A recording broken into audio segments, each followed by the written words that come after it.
Hello, Sharif here.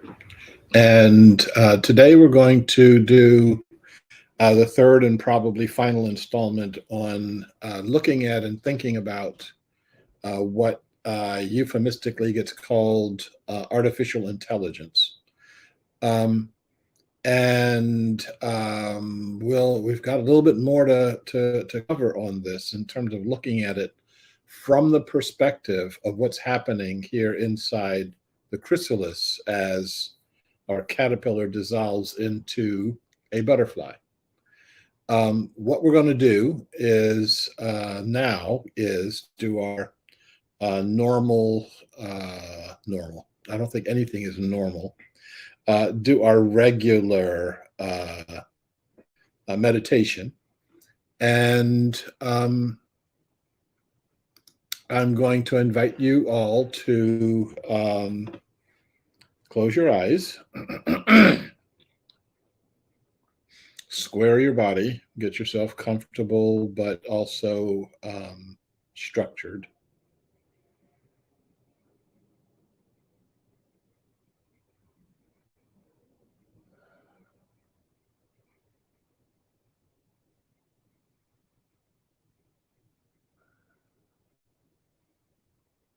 Deep and regular breaths.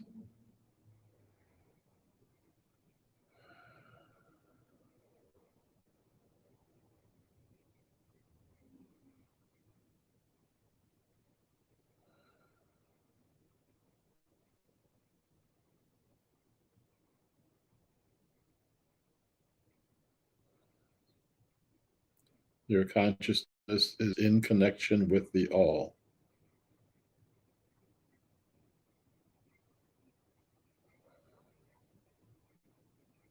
That's what it's there for.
As you are ready, if you can come back to your center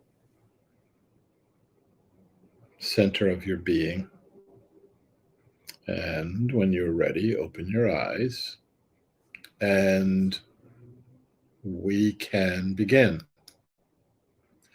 Beginning is kind of weird for me today. Uh, I'm taping this on Thursday, taping. Back in the days when I used to use magnetic tape to record things, I'm recording this. I haven't seen a magnetic tape in a long time. Um, I'm recording this on Thursday because right now, on Friday at 9 o'clock, I'm in the Bay Area and I'm recording a podcast down there that you'll see at some point in time, hopefully in the next few weeks or so.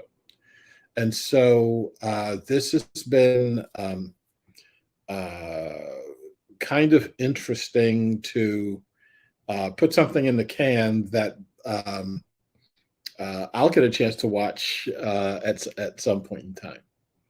But yeah, today I want us to go through a little bit slower because I think it's very important that we look at this thing that we're calling artificial intelligence, that we need to put it in its right perspective.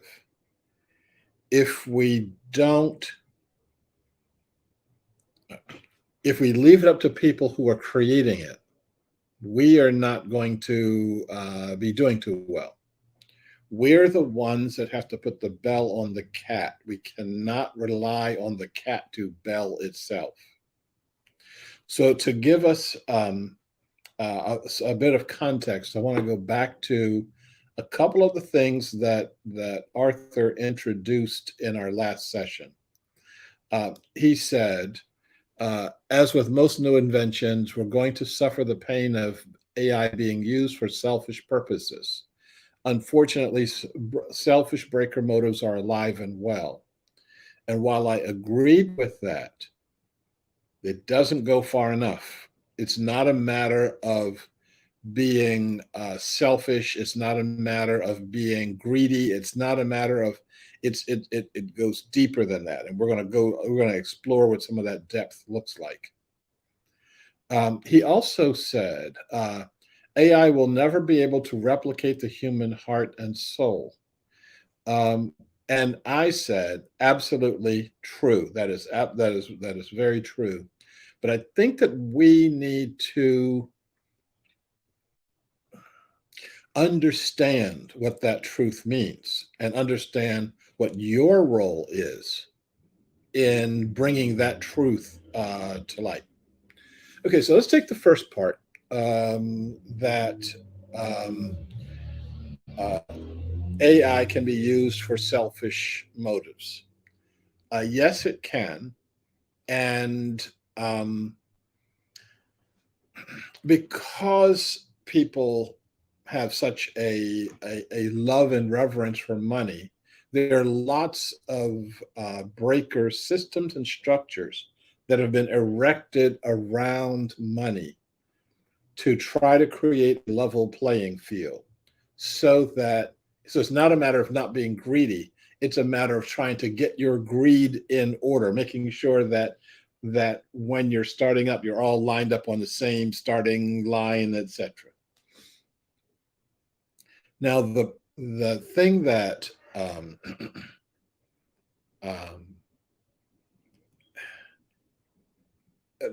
the institutions I'm thinking of that do that, things like the SEC, various banking regulations, et cetera, et cetera. That may be true. But the things I'm thinking about is when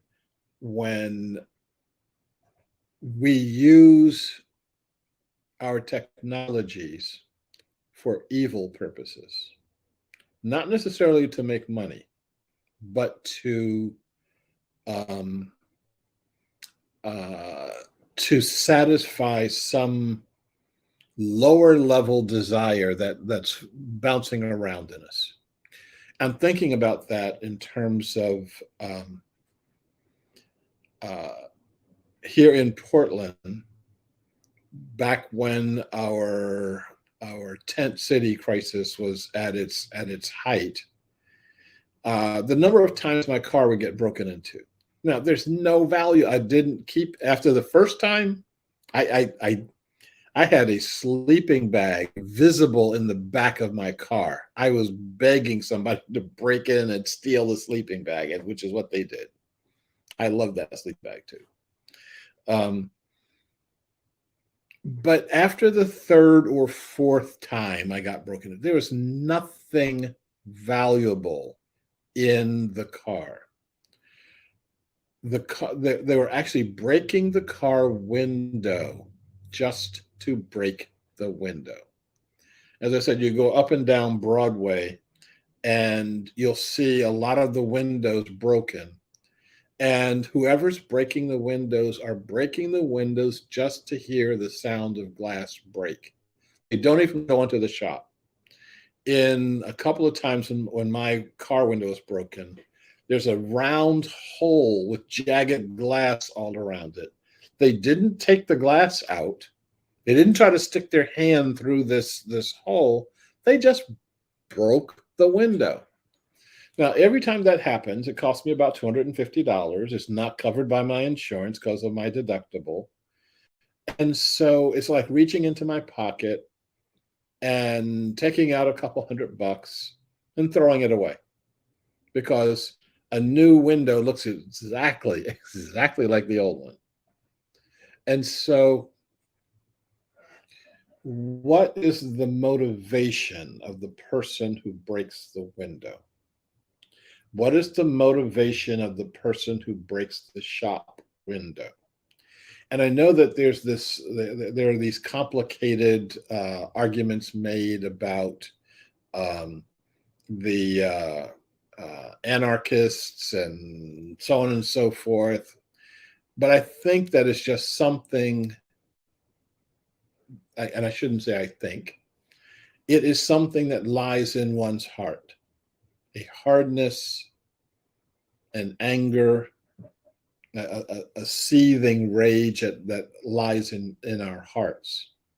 And I can say that because I've had it in mine.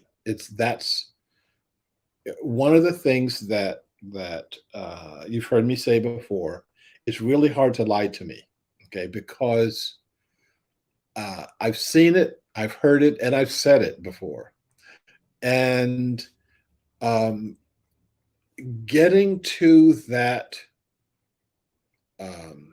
interior rage, getting to the interior anger, working on oneself as opposed to trying to fix that guy over there who's doing something to you.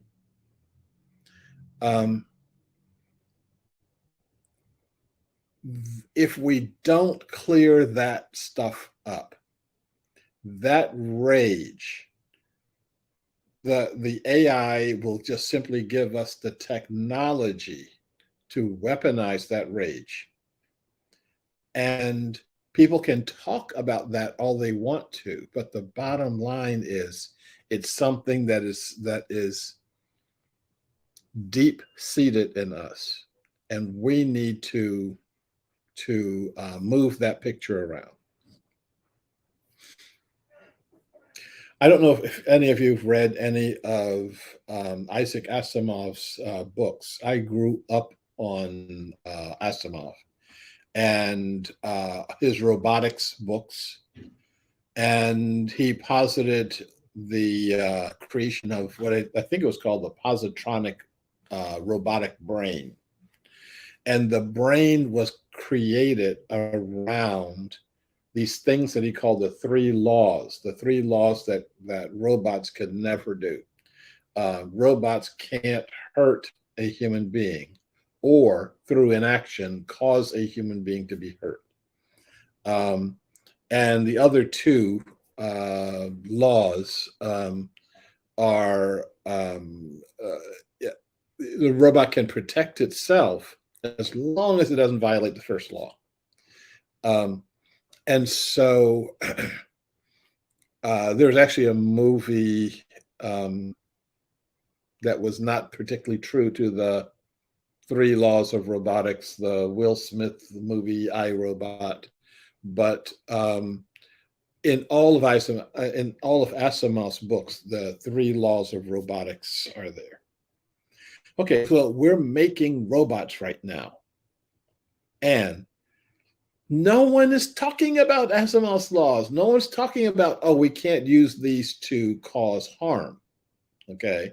No one, it's voluntary for the creators. Now, you know that the Boston Dynamics, and I was going to have a little Boston Dynamics video. Maybe I'll put a link to it in the description here. But the Boston Dynamics robots, the dog-like one, and then the horse-like one, and then the person-like one, they are very popular, And one of the reasons they're popular is they show them dancing, and everybody's like, "Ha ha! Look at the robot! Look at the robot dancing!" And it's like, yeah, but wait, give him a gun and just watch what it does with it. The robot doesn't care whether it's dancing or killing. The robot can't distinguish between dancing and killing. The robot does what you tell it to do. And what is the consciousness of the programmer? If you don't tell it to do something and you just stick it on automatic learn, if you pick up a gun and start shooting people, well, gee, that's just too bad. So one of the things that Boston Robotics has said is that they won't allow their robots to be used as a weapons platform. Weaponizing the robots is forbidden. That's their statement. And I believe them right now, today, late May 2023. But what happens next month? What happens next year? What happens 5 years from now? You know that, or you probably know that, for the longest time, Google had an operating theme or an operating statement, and that was do no evil. A couple years ago, I was doing something with Google advertising, and the wrong switch got flipped. And by the time it got flipped back, Google had taken $2,000 out of my bank account. Purely accidental. I incurred no value from it, etc. Contacted them and it's like, oh yeah, we can see what you did. We can see that it is completely accidental on your part, and we're not going to give you your money back. And this is, one of the things where, I learned that one of the ways that I can maintain my blood pressure is not arguing with the people who are at the lower level of an organization. They said, look, let me speak to your supervisor, and start talking to the second level person, and said, oh, we can't give you your money back. Okay, let me speak to your supervisor. So I kept going up the ladder, and each time the person is saying, we've taken decision making out of our loop. I want to give you your money back, but there's no mechanism in our organization that will allow us to give you your $2,000 back. Okay. And I'm the higher up I'm going, where there's somebody who should be exercising some discretion, and they're saying, oh yeah, we used to exercise discretion, but we don't do discretion anymore. We found that to be obviously unprofitable, because if you give people discretion, you don't keep their $2,000. And I started preaching to them. I was really not just the fact that Commonwealth is such a small organization, such a financially challenged most of the time organization, that there are other organizations that $2,000 is just like sneezing. $2,000 for me is a big bite. And why in the world would you take what is the purpose of taking a human being out of the loop except to steal their money and not say, I stole their money? And so I started telling the people, I kept moving up the ladder, and telling them, you're saying your motto is do no evil. But by taking human beings out of the loop, by taking discretion away from a human being, you have created a situation where evil will be done regularly. Evil will be done as a matter of course. Evil will be done, and all of you can enjoy your salaries, and all of you can think that you're doing really good work because you're focusing only on the work, not on the fact that in the back room you're doing evil. You're stealing from people. You are there's no other word for it other than stealing. And I got to the point where um, I'm lecturing them, and I'm well reading to them from my books. And one of them said, uh, "We know who you are." He said, we've been looking at your TED Talks and looking at your videos. You are absolutely right. We have absolutely no defense for ourselves. There's nothing I can do to change it. There's nothing that anyone can do to change this. And I then said, even if you were not the person who voted the policy to take human beings out of the loop, you're the beneficiary of it. And if I were you, I'd quit. I would rather than say that I worked for an evil organization and I am helping it survive. I'm helping it thrive. I'm helping this evil organization do its thing. I'd quit. Um, and if I stayed there, I would be embarrassed to say to someone that I worked for an organization like you.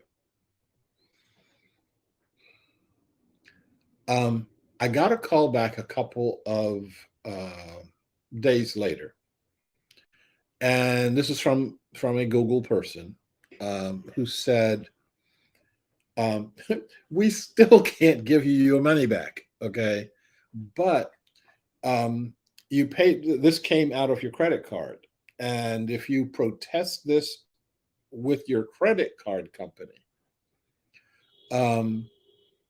we won't defend it. Okay, so you'll get your money back." Well, that took 4 months because my credit card company would not believe that Google would do a thing like this. They kept saying, "Well, what did you do wrong? How did you do, what did you get from such a," it's like, why wouldn't Google give you your money back? This was so wrong. People made an assumption that an organization with the reputation of a Google would not go around stealing people's change out of their pockets. Okay. Well, I had problems with it too. I didn't believe that they would do something like that also. So I'm saying that to say, Boston Dynamics has said that their policy is that they will not allow their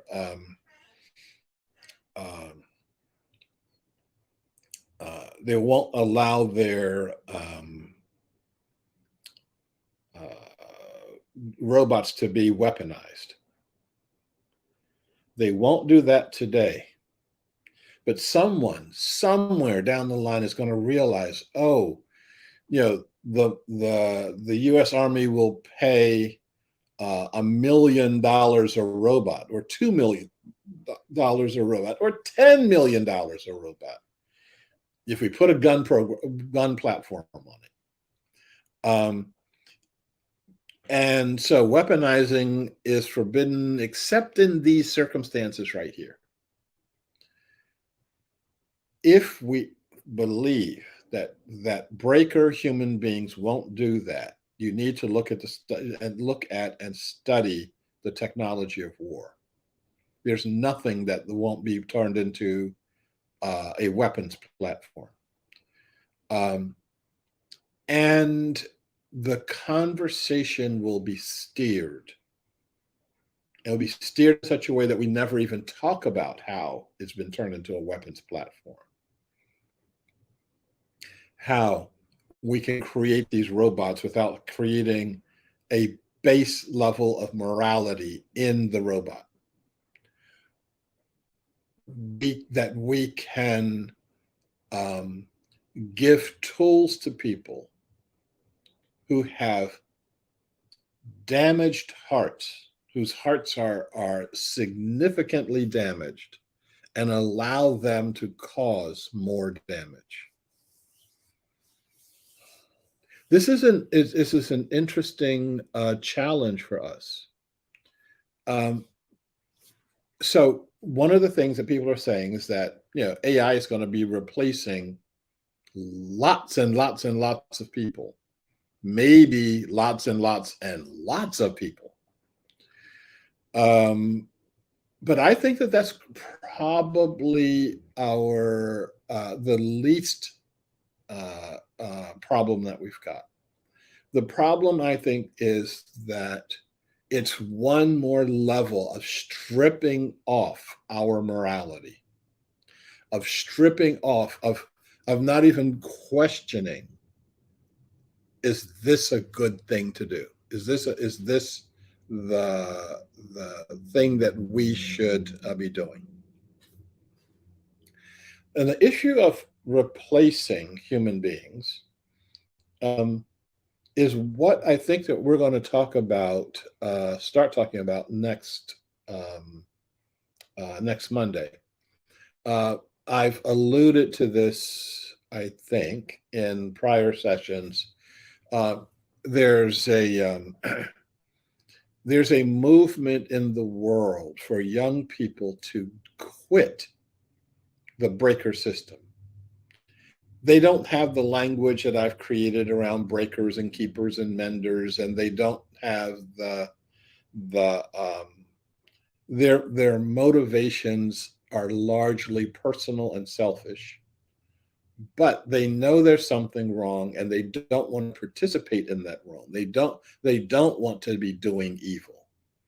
So in Japan, the movement is called lying flat. Like, I'm just going to lie here. I'm not going to move. I'm not going to do all the things that you have to do to participate in the breaker system. So by lying flat, you're saying, I'm not going to buy a house. I'm not going to work a regular job. I'm not going to. I'm going to live a minimal life.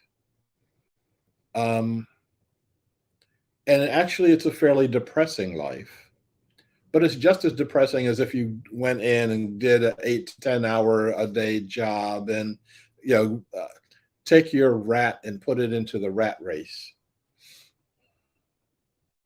And so I said in Japan, it's called lying flat. In China, it's called doing nothing. And they've got tens of millions of young people who are doing nothing. We have the same thing going on over here. I mean, who do you think is breaking my cars? People keep breaking the windows in my car. People who have these, 9 to 5 jobs, and they're making 6 figures a year, and they go out at night with little window breakers and start poking holes in my windows. So the question isn't whether or not people have dropped out of the system. People have dropped out by the tens of millions. The question is whether or not you and I, have something for people to drop into, to say, instead of being over here and supporting this and living your life in this way, we've got a better life for you over here. And this better life involves you living a decent life for yourself and also becoming the building blocks, the structural elements of a completely new society, something you can belong to, something instead of you lying flat, you're going to be standing up, something. And I am reminded of the line that comes from the last line of the Declaration of Independence: something to commit your life, your fortune, and your sacred honor. Something for you to remember that you've got a sacred honor. Okay. This has been sort of weird because I'm not looking over in the comments box because there won't be any comments coming in there until tomorrow. Um, I think this recording went well. I hope the one down in the Bay Area will go equally well.